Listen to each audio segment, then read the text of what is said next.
Welcome everybody to a Pro Dota commentary brought to you by Chales. Today's game will be WHS, hailing from Ukraine, versus Panzer, the Germans.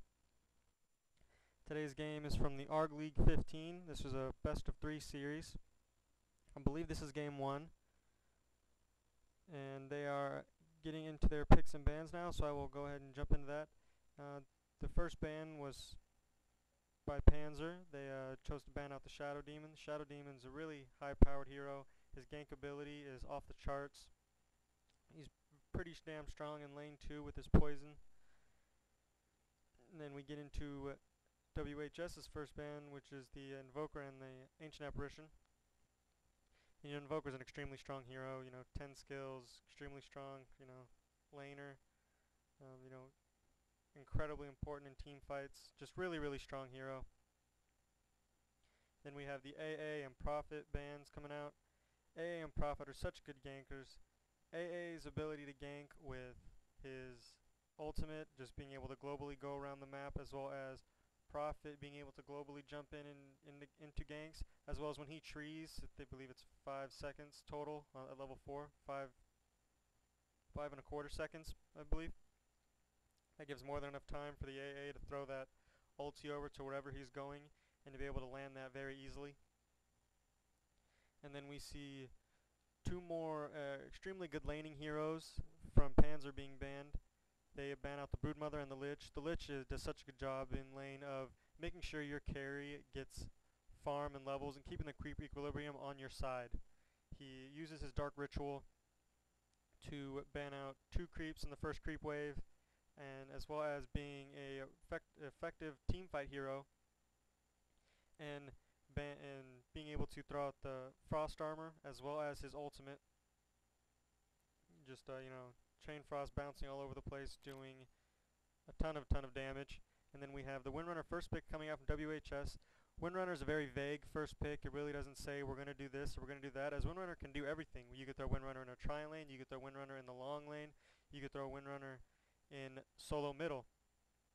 As the WHS took a lot of time on that pick, going in only 8 seconds of extra time, so they will be picking out these picks, basically just with the time allotted for each pick. Their second pick coming out is a Panda.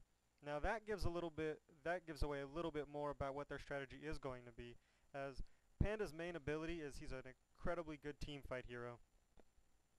Panda's ability to split, not take damage to himself during that time, the Fire Panda doing a lot of DPS, that stun being a very solid stun, as well as being able to dispel magic with the Storm Panda. I believe that's what the other panda is called. An extremely strong teamfight hero though. And the Panzer team, giving away a little bit more, maybe what they are going for as well, is they are also going for a little bit more of teamfight.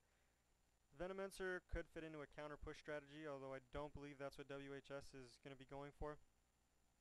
But if you can get a good solid black hole and Venomancer is able to follow it up with a solid ultimate on 3 to 4 heroes, it can be very devastating for your team, as well as Lycan popping that ulti, being able to just smash on heroes while they are sitting in that black hole. As well as now they have another laning hero that does a very good job in Enigma in keeping down the EXP of the enemy carry. You can put him in the long lane, as I do believe they will be throwing Lycan in the jungle, therefore Enigma will not be heading into the jungle. However, Enigma does do a very good job in lane, as he is able to spawn those Eidolons, deny some EXP, as well as send those Eidolons up for a little bit of extra gold and farm without putting himself in too much danger. And then we see a Shadow Shaman pick coming out from WHS.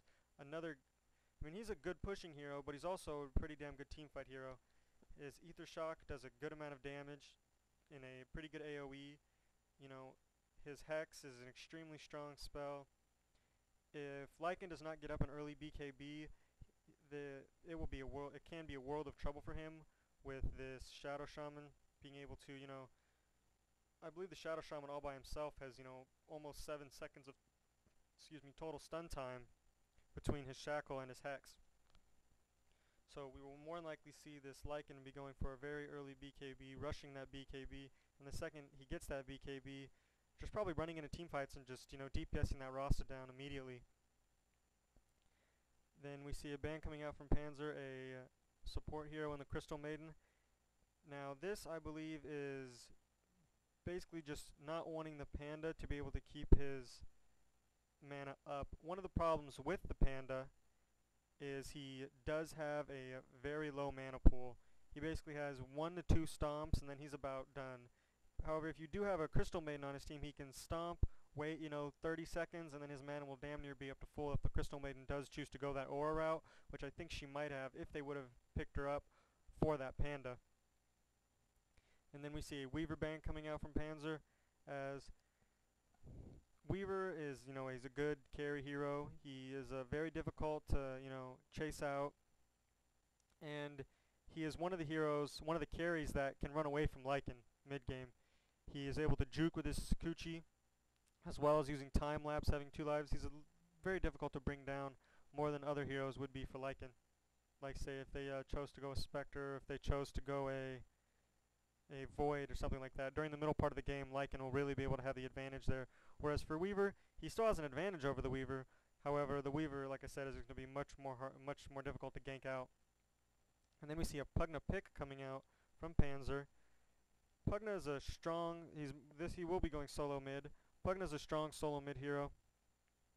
He has a lot of DPS with his Decrepify blast, as well as he will be suppressing that Rasta and the Windrunner, who does throw out a pretty decent amount of spells. Those Windrunner spells do have a pretty low cooldown. But if the Rasta does not get up, some health or some levels, that Nether Ward is really going to do damage, as Rasta's ability is casting spells. That's all he really has. Rasta does not, do any form of, physical DPS.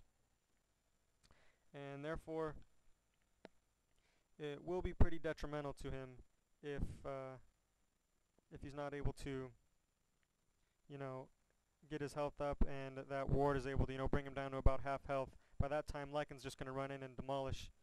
We then saw a Vengeful Spirit and a Dirge pick coming out. Now, Dirge is a pretty good teamfight hero. When you drop that Tombstone, it can do a lot of damage. He's also a pretty strong pushing hero. We will see what lanes they are going to go with. It appears like this Panda is going to be heading up top with his Vengeful Spirit, as well as the Dirge might